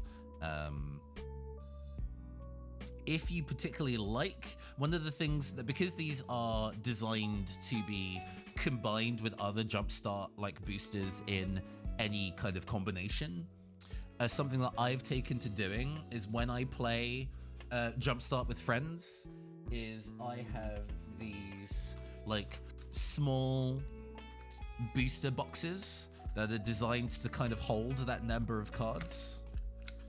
So I can play that particular archetype again if I wanted to. Because the way that I see it is that if you have enough jumpstart themes that you're a fan of, you can then maintain a collection of those themes and essentially have it as a Magic the Gathering board game. You know, I can play Magic without having to worry if anybody has any cards or pieces. I can just take those cards to a place in those like pre-done boxes. If you want to know what these are called, these are Dragon Shield cube shells. These mini boxes, but if you kind of find like search for reusable booster boxes and stuff like that, you'll be able to find similar equivalents by other manufacturers. But these are Dragon Shield cube sleeves, cube shields. Yes. Anyway, let's go and open these two. The Fungus, Connection, Rotten Rebirth. Cycle of life is continuous and unrelenting. Trust in the process and let yourself be reborn. Oh, like making a luminary on the spot rook. Very impressive. Very impressive. Yeah. Game designers represent. Everybody in chat doing their game designing. So we've got Buff in green. And what is this last one? Is this a color that we have or haven't seen yet? And we also have... So this is the thing with these jumpstart boosters, just so you know. The regular jumpstart sets, like the 2021 and 2023, there are, I want to say, about 20 different archetypes for each of them, maybe more. And even within those archetypes, there are some variations with the cards inside. For the jumpstart boosters that are part of a specific set, there are only 5 archetypes, 1 for each color, and there is maybe some card variation in, but a very small amount. So we'll see if we can find if there's any difference between these two. So we have Blighted Burgeoning, Placid Rotten Tail, the Fungus Rabbit, Wary Thespian, Converted Beast, Arachnoid Adaptation, Runes Recluse, Kami of Whispered Hopes, Timberland Ancient, Tandem Takedown, Ozolith the Shattered Spire. This card is very, very good, just so you know. If one or more +1/+1 counters would be put on an artifact or creature you control, that many +1/+1, that money +1/1. So if you put a +1/+1 counter on something, you get to put an extra one on it. And in itself, it can put a +1/+1 counter on something. This card, super good, really scary. Destroy it on sight if you see an opponent play it. Surak and Goreclaw. Another team-up card. Human Bear. Other creatures you control have trample. It's a 6/5. Yeah. Fairgrounds Trumpeter. And then a bunch of land. So similarly, this might have a different rare, or it might have the same rare, I think is how they decide it. Cosmic Hunger, Placid Rotten Tail, Wary Thespian, Converted Beast. Yeah, these are all ones that we've seen. Kami of Whispered Hopes, Timberland, Ancient, Fertilid's Favor, another Ozolith, another Surak. Yeah, so they're pretty similar in terms of what they contain. So bear in mind that if you are getting multiple jumpstart boosters from the same set, you may pull the same color and therefore the same cards more than once, but it's not. The odds of that are a little lower if you're only buying 1 or 2. That forest is pretty. Oh yeah. The full art. Yeah, I think this is specifically New Capenna that this is depicting.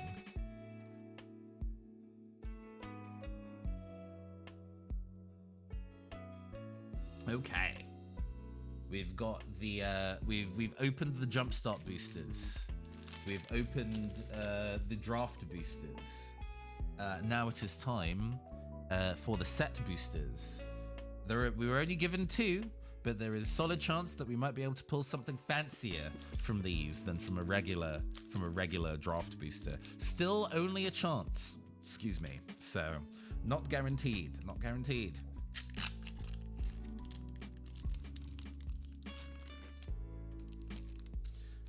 All set boosters come with an art card in the front. So this is Ragavan. Ragavan, if I actually pull what this card is, one of the most expensive cards in the set.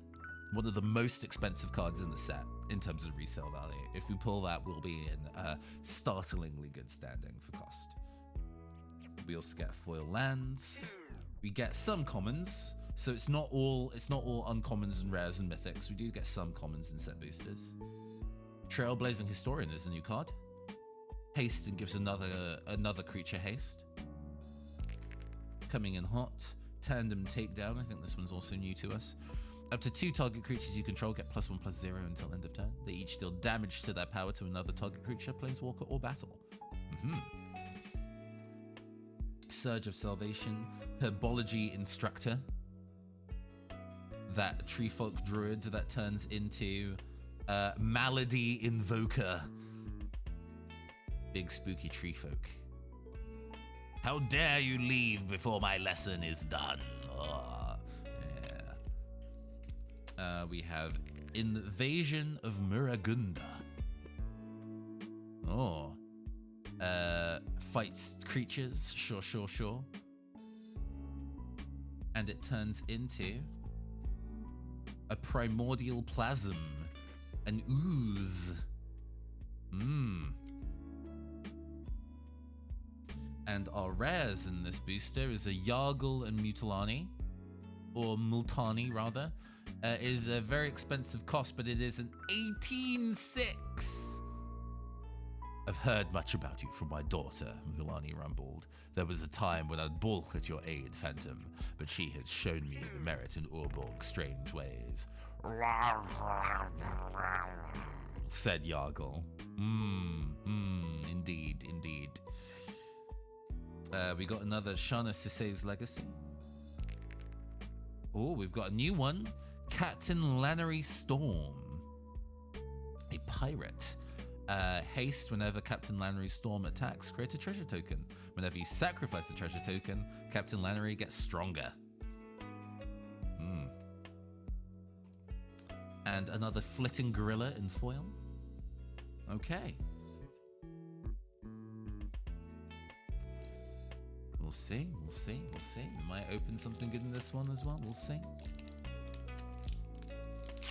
I don't think anything's gonna beat pulling that Elishanorn and that Jin-Gataxias. But if we do beat it, we'll see. We've got a full art swamp. Atrax's Fall, destroys a creature.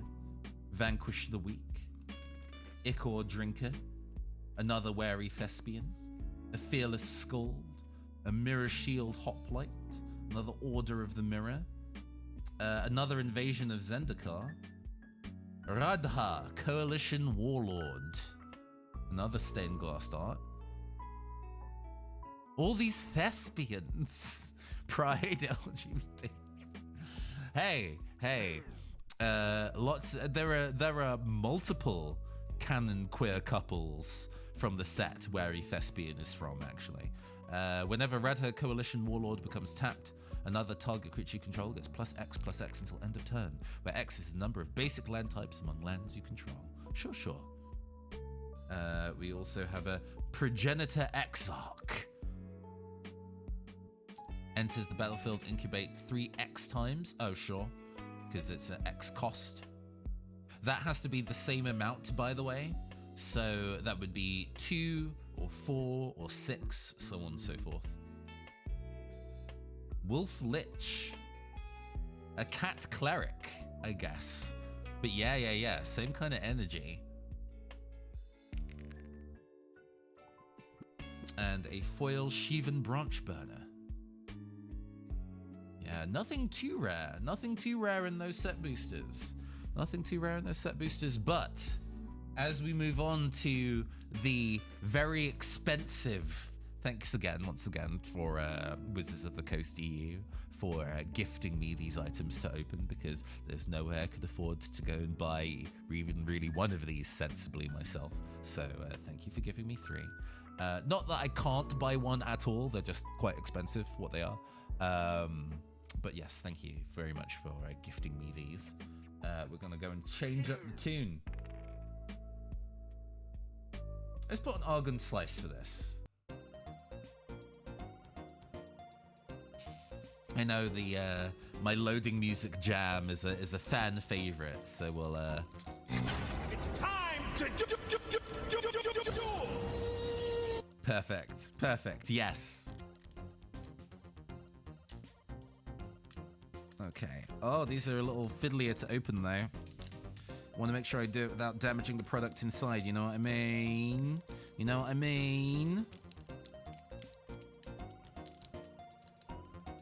Or maybe they don't tear from the top like some of the other packs do. Oh no, we're in. I'm in.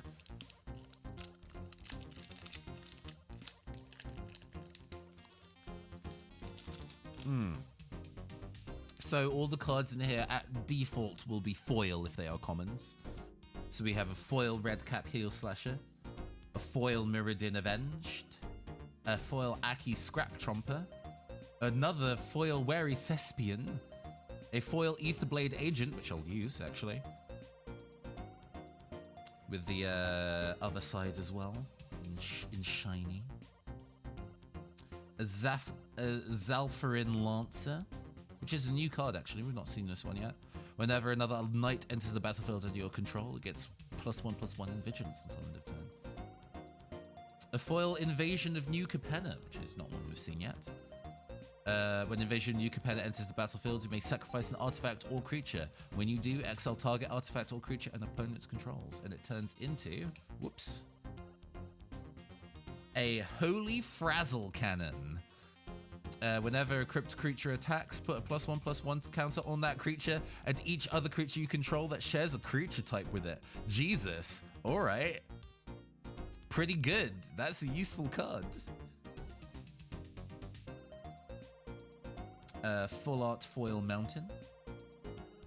A Bloated Processor. Sacrifice another Phyrexian, put a +1/+1 counter on it. When it dies, incubate X, where X is its power. Okay. We have a extended art not foil, Bloodfeather Phoenix. This is a pretty good card. Can't block. Whenever an instant or sorcery spell you control deals damage to an opponent or battle, you may pay 1 red. If you do, return Bloodfeather Phoenix from your graveyard to the battlefield. It gains haste. A Firemane Commando. Ooh, so this is from the commander decks that you can buy that come along with this. So this isn't a card that I would have been able to open in a regular booster pack. Whenever you attack with 2 or more creatures, draw a card. Whenever another player attacks with 2 or more creatures, they draw a card. If none of these creatures attacked me, it was a politics card, I see. We have a foil version of the Sisei's Legacy. Azada Hedron Grinder.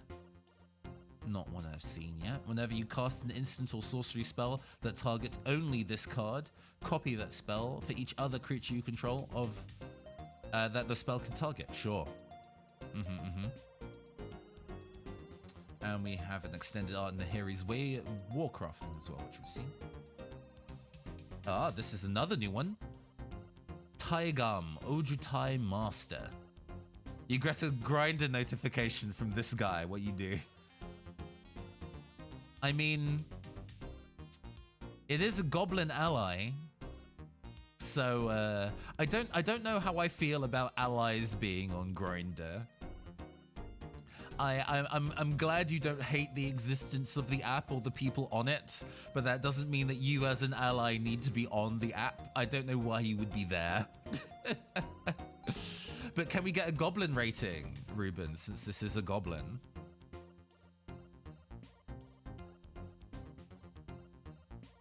There's wave crafting, but yeah, we get a new one here. Taigam Ojutai Master. I think this goblin is boyfriend out of 10. Okay. High rating.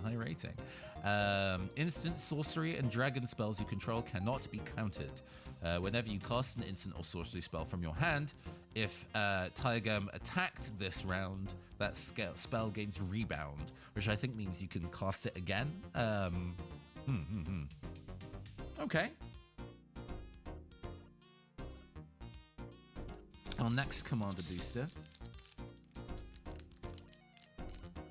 Yeah, these do not open easy. Okay, there we go. We got it.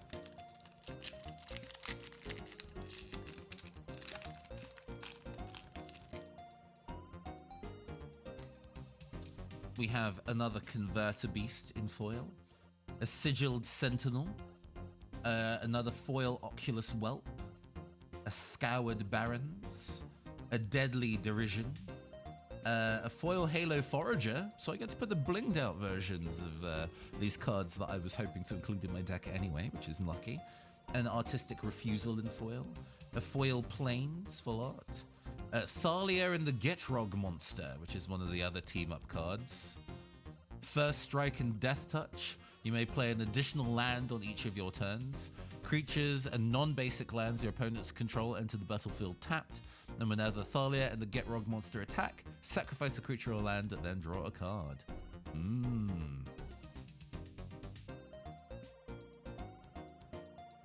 A Hoarding Brood Lord.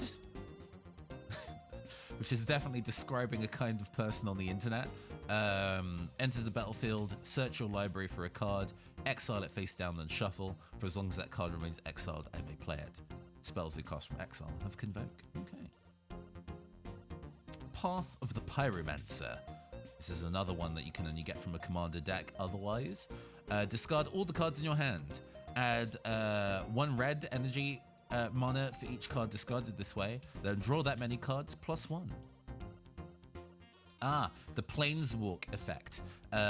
There is a bunch of cards in the Planeswalk in the commander decks that has to do with planeswalking. I'm afraid I can't demonstrate how that works for you because I don't have any of those commander decks, but that ties into that mechanic.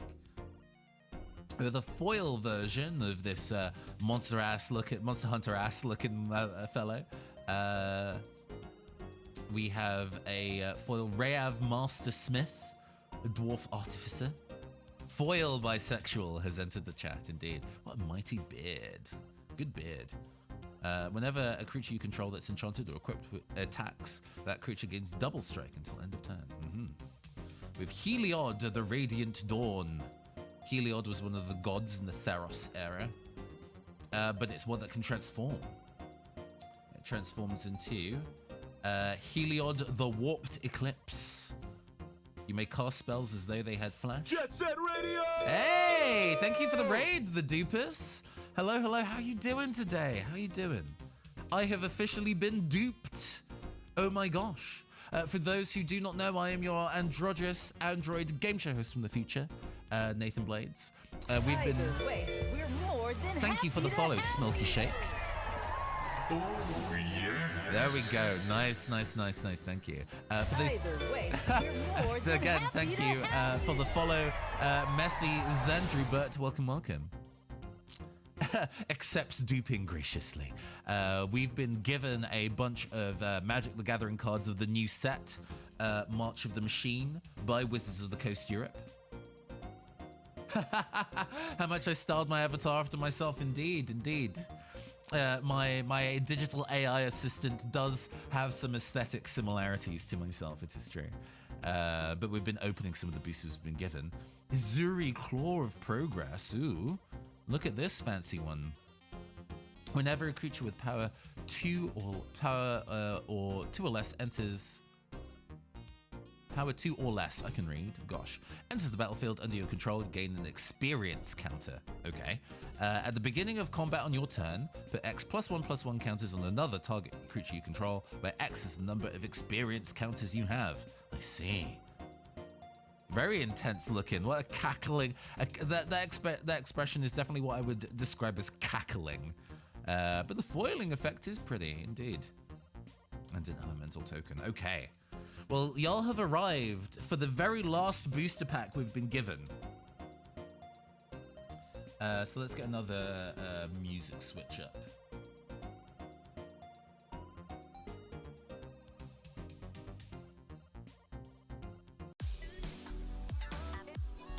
Nice.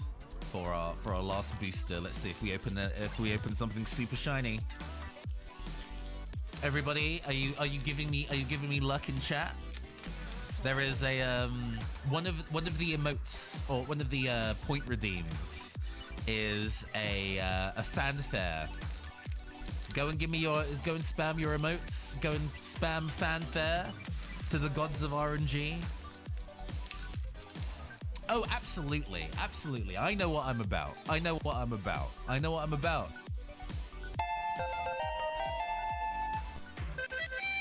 There we go. Hinchin' a go-go, baby! We're gonna slowly reveal the cards so we can get to the rares last.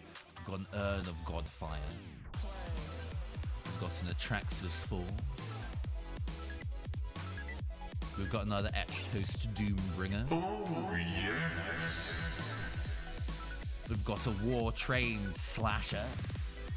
A Wolverine Dinosaur. Jesus Christ. Furnace Reigns. We're getting into the uncommons now. A Xerix Strobe Knight, which is not one that I've seen, actually. Flying and Vigilance. It's time to Nice. Giving me the energy. Thank you for those point redeems are doing it. We're on to our rares. We have a Chrome Host Seed Shark, a Phyrexian Shark. What the fuck? Whenever you cast a non-creature spell, incubate X, where X is that spell's white mana value. Okay, alright. Absolutely. I will leave you to Rook for this to be your persona. You can have it. You can have it. I will not contest. We have a Zephyr Singer, a Siren Pirate. Got the drip. Very fancy outfit. Enters the battlefield, put a flying counter on each creature that convoked it. Sure, sure. We have Rashmi and Ragavan. Whenever you cast your first spell during each of your turns, exile the top card of the target opponent's library and create a treasure token. You may then cast the exile card without paying its mana cost if it's a spell with mana value less than the number of artifacts you control. Quite specific, but definitely useful. Sure, sure. We have another Zadahedron Grinder, but with the alternate art. That alternate art looks pretty cool though. Yeah, love the energy of that art. We also have Wrath Weatherlight Stalwart. The art is sick. Yeah. Whenever you cast an instant or sorcery spell, you may tap. How do I keep appearing on goblins? They just know. Your goblin sense is tingling. Clearly. Whenever you cast an instant or sorcery spell, you may tap 2 untapped creatures you control. If you do, draw a card. Gaining vigilance. Sure. We have another Doomscar Warrior, but with the extended border. And this is one of the last cards. We have Eudora Grave Gardener, a tree folk druid. Whenever a non-token creature you control dies, you may return it to the battlefield face down under its owner's control. It's a forest land. Weird. Big friend. The border is very pretty. It just turns into a land instead of going to the graveyard. And we have a treasure token. Okay. All right, some pretty cards. The biggest whammy wasn't in the collector booster. Our biggest pull was from our regular booster.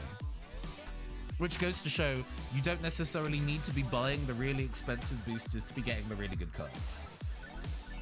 If there's a specific card you want, it's always a good idea to buy singles if there is a specific card that you're looking for. But in one booster, we got a Jingitaxius Core Augur, a Kenrith Returned King, and Elish Norn, which is definitely the rarest card we got. Yeah, the GDQ arcade map.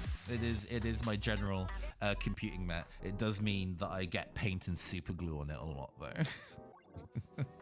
Because this is also my main painting station, so I do occasionally manage to get glue and paint on it sometimes, but I'm trying to take good care of it. But yeah, those are all the boosters we opened today. Since we have so many folks who have just joined us, and I still have a bit of energy going, I'm gonna go and take a 5-minute break to rehydrate. Oh, the arcade said true. I guess real arcade mats have much more horrendous things seeped into them than like paint. Those arcade mats are pretty filthy. Arcade carpets are pretty filthy.